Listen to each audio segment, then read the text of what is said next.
جیسے کہ قرآن میں بتایا گیا کہ امر بالمعروف و نہی عن المنکر، یعنی اچھائی کا حکم کرنا اور لوگوں کو برائی سے روکنا، یہ اس امت محمدیہ پر فرض کیا گیا ہے۔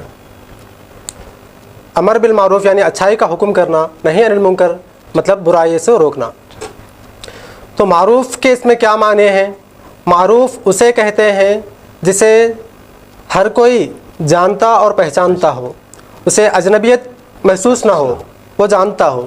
تو ہم وہاں جا کر جسے آپ یہ دیکھ رہے ہیں، یہ خالق کائنات نہیں بلکہ ان کو پیدا کرنے والا، یہ لوگ جس کی عبادت کرتے تھے وہ ہمارا حقیقی خدا ہے۔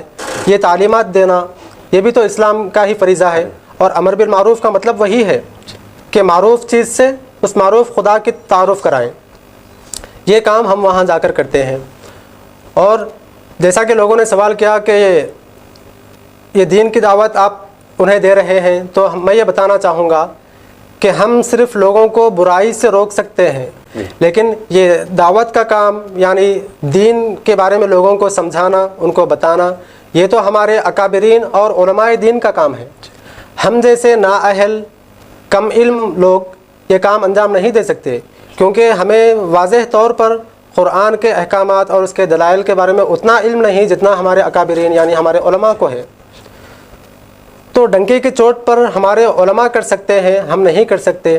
تو میں یہ گزارش کرنا چاہوں گا ہمارے اکابرین سے اور ہمارے علماء سے کہ ہم جس قوم کے ساتھ اپنی زندگی گزار رہے ہیں، مہربانی فرما کر اپنی قوم کی زبان کو وہ لوگ سیکھنے کی کوشش کریں۔ اس پر بھی اللہ تعالیٰ اجر دیں گا۔ جس شخص کو عربی پڑھنا نہیں آتا، وہ اگر پڑھنے کی کوشش کر رہا ہو، اس کی زبان پلٹ بھی نہیں رہی لیکن پھر بھی وہ کوشش کر رہا ہے، تتلا کر وہ پڑھ رہا ہے، تو اللہ تعالیٰ اس کو دوہرا اجر دینے کا فرمائے ہیں۔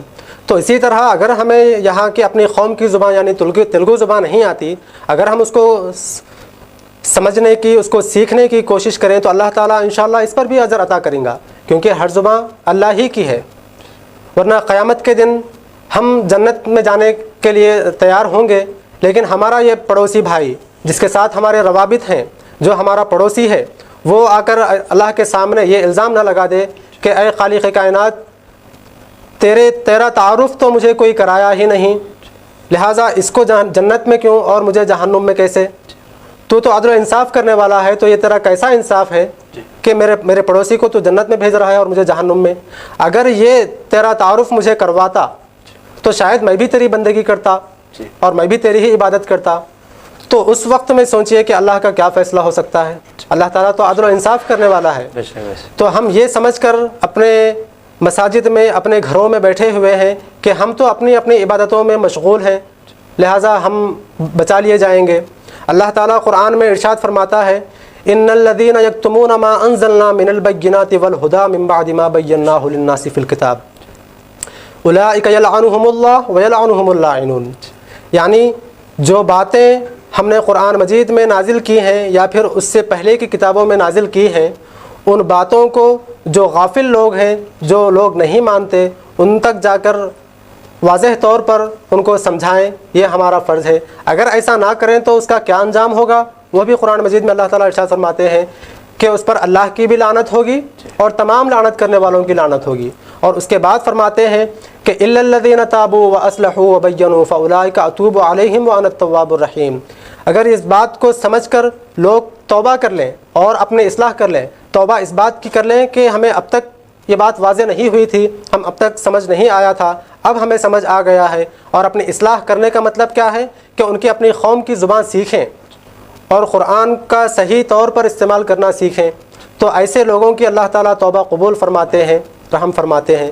اور اگر اس کے جاننے کے باوجود بھی کوئی یہ کام نہ کرے تو اللہ تعالیٰ اس کے اگلی آیت میں فرماتے ہیں، ان الذین کفروا وماتوا وهم کفار اولئک علیہم لعنۃ اللہ والملائکۃ والناس اجمعین خالدین فیہا لا یخفف عنہم العذاب ولا هم ینصرون۔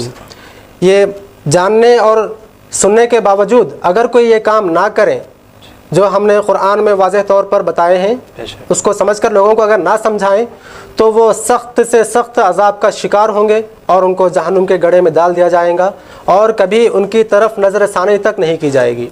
کیونکہ ہم یہ سمجھتے ہیں کہ ہم تو مسلمان ہیں، ہم کلمہ پڑھ لیے ہیں، لہٰذا ہم کمپلسری جنت میں ہی جائیں گے. تو وہ تصور کو اللہ تعالیٰ یہاں پر توڑ رہے ہیں کہ اگر تم یہ کام نہیں کرو گے تو تم جہنم میں جاؤ گے اور تمہارے عذاب میں کوئی تخفیف نہیں کی جائے گی.